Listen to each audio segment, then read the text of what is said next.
What's up guys, welcome to another video. In today's video I will show you a new phone that I managed to get for my collection. But before I will start showing it, I will talk about the backstory on how I got it, because I think it's pretty interesting. So let's get right through it. Let's get started. So as you might know, I work at a thrift store on Thursday and Friday from 9 to 4.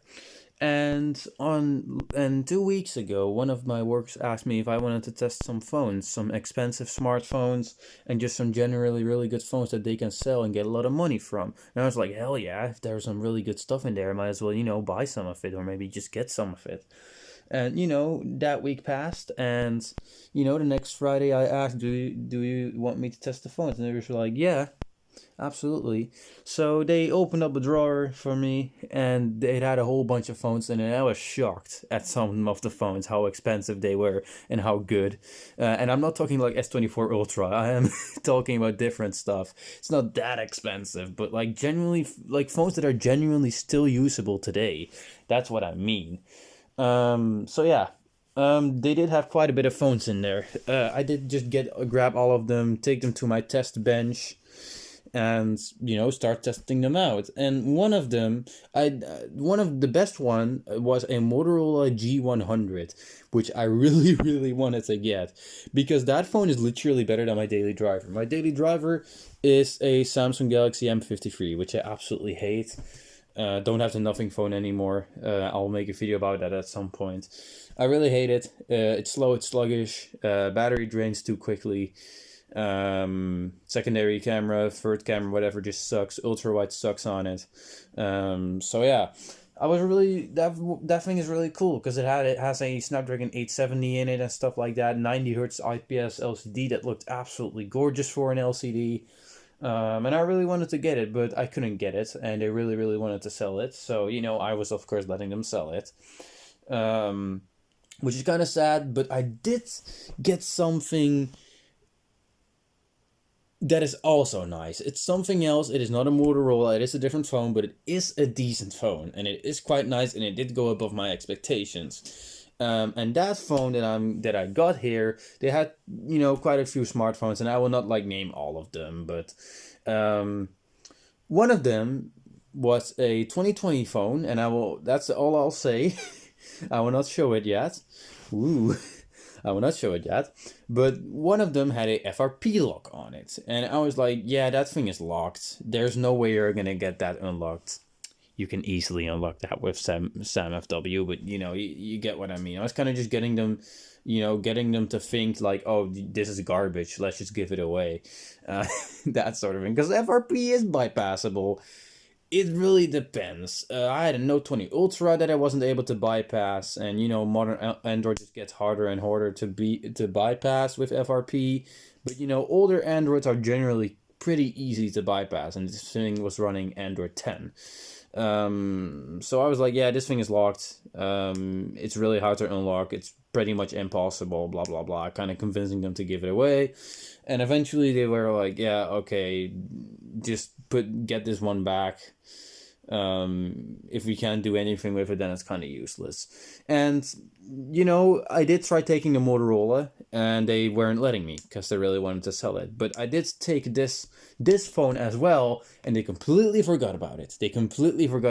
And I was able to take it. They didn't ask me anything about it. They didn't even take note that it even existed anymore. It just went completely off their radar.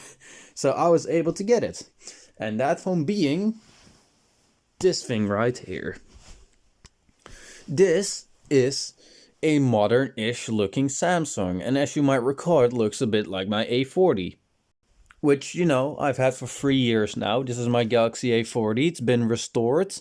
It didn't look as good as this, by the way. It looked awful. This thing has been restored. New frame, new back, new charging port, new battery. Well, new. They're all from a different A40, but it's pretty much refurbished. It only has a couple cracks in the display, but I've had this thing for 3 years now. But it's not an A40, as you can see, because an A40 is rainbowish, just like a A50. So what in the world might this be?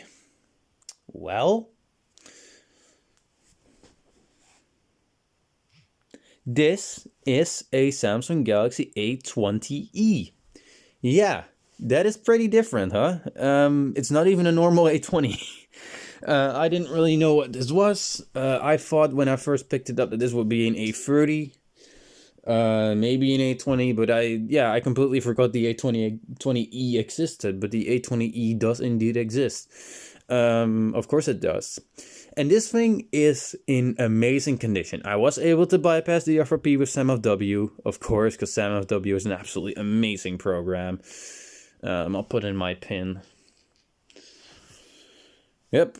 Phone works absolutely flawlessly. It literally just needed an FRP bypass. And I will, give you a taste of how good of a condition this phone is actually in, because it's quite incredible. This thing is pretty much brand new, almost brand new. So yeah, here it is booted up, finally. And just look at the condition. I mean, there are a few scratches at the bottom right there. True. You can see me in the reflection of it, but the camera lenses are completely unscathed. No, not a single scratch on that. The fingerprint scanner is mint, just like on my A40. My A40 is dead, by the way. But yeah, it is overall, the back is in pretty good shape. The frame, well, this isn't separated. This is just a completely frame thing. So, there's no adhesive or something. It is overall, frame-wise and stuff, really, really good condition. Almost brand new, I'd say. And same goes for the screen. The screen does have some scratches. I don't think you will be able to see it on camera, but it does have some light scratches. None of them are deep, but it does have some light scratches in the middle. But that is it. That is just, you get that with pockets. That's just what happens with pockets. You can't do much about it. That just happens with pocket lint and pocket dust and crap like that. So yeah. But yeah, tapping on the fingerprint scanner works completely fine, no problem with that. Now this phone has a little bit of an interesting story to it, because this thing was used exceptionally not much. Exceptionally not much. Look at this. This phone, I took a screenshot of this. This phone was running OneUI 2.0 on Android 10, and this one goes up to OneUI 3.1 based on Android 11. But this thing was running Android 10, OneUI 2.0 of running a September 1st, 2020 security patch. This phone came out in May of 2019. That's pretty incredible. This phone was barely ever used. I don't know when, it was purchased or manufactured, because normally it shows a manufactured date on the battery, but I'm not going to take this apart. But that's pretty impressive. This thing was used for a maximum of 1 year, so this is basically almost a brand new phone. And I literally just managed to get that at my job with an FRP lock, and that's it. So this phone was just completely abandoned after like a year. So this thing was barely ever used. It had 3 updates when I got it. It had a security patch update. Look, I took a screenshot of that as well. Of course I did, because the little silly S10, which is old now, time flies. But this was a security patch update to March 2021 security patch, still running Android 10 OneUI 2, and then the update after that was OneUI 3.1 Android 11. Yeah. So I completely Android upgraded this damn thing, and after that, it had a update to a security update. Well, it had a security patch update again, and stability update. And this is the latest firmware we are on for this phone. So yeah, no more updates for this thing. But this thing didn't get many updates, honestly. Yep. So yeah, that's the Galaxy A20e. Really nice, pretty nice phone. I took a few pictures with this thing, and honestly, the pictures look really good. The pictures don't look bad. They're pretty reasonable. Here's a little example. Oh, oops. Stupid tripod. Here is a example.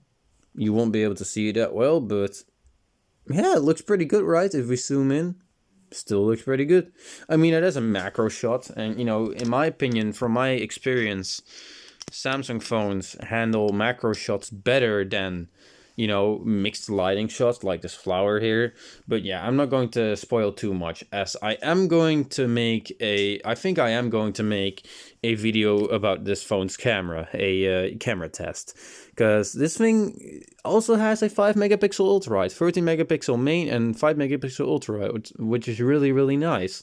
And I think an 8 megapixel selfie camera, but I really don't care about the selfie camera. So even if it's a VGA one, I'm fine with that. I really don't care about selfies. I don't take them because I have an ugly mug. But yeah, ultra wide I do care about. That's pretty damn nice. And a 13 megapixel main camera is also pretty good. So yeah, this thing takes decent pictures. That's the only thing I will spoil. To what extent you will probably see in that camera video that I will make. I will probably make a camera video about this phone, because why not? I just really want to. I'm curious what y'all think of it. So yeah, that is pretty incredible. I am not 100% sure what to do with this phone. Whether to sell it or just completely keep it for myself, because I feel like if I keep this thing for myself, I will throw a custom ROM on here, because this thing, it is pretty quick. Look, if we load up YouTube for the first time after a reboot, why was I watching a YouTube short? Let's do that again. Play Store, look at that, it's not bad. YouTube, got it. Via, which is a little browser, that's alright. Camera, there you go. I mean, it's not too bad, right? The performance is not too bad. I mean, the 3 gigabytes of RAM does hold it back just a little bit. But yeah, that's basically all I have to say. It's a pretty ugly color, but I really don't care. This is a nice phone for what it is, A20e. I will make a camera video about this phone. But yeah, that's nice. Completely free. As good as new. Samsung Galaxy A20e. I am incredibly lucky with that. And I will definitely be using this phone for a little bit. My friend wants me to keep this on stock Android 11 OneUI, because OneUI 3.1 is actually quite nice. It's a lot better than 2.0. 2.0 was absolutely atrocious on this phone. The animations were super sluggish. It was really pretty slow, honestly. It was not nice. I don't know what Samsung was thinking, but OneUI 2.0 is, in my opinion, a big fail for me. It is really bad. It is not nice. OneUI 1.1, for example, on my Samsung Galaxy J3, buttery smooth every single time. Animations are good. Just like OneUI 1.0 on the S8. It's just pretty well done. 3.0 is nice, 4 is nice, 5 is nice, and 6 is kind of a mess, in my opinion. But 2 is just bad. I don't know what Samsung was thinking, but yeah, that's enough yapping about OneUI. OneUI just sucks in general, which is why I really want a OnePlus 12R and not a Samsung Galaxy M53. But yeah, that basically concludes this video. Tell me what you think of this phone down in the comments. Really curious what y'all think of it. Like, comment, and subscribe if you want. Have a good day, most importantly, and see y'all in the next video.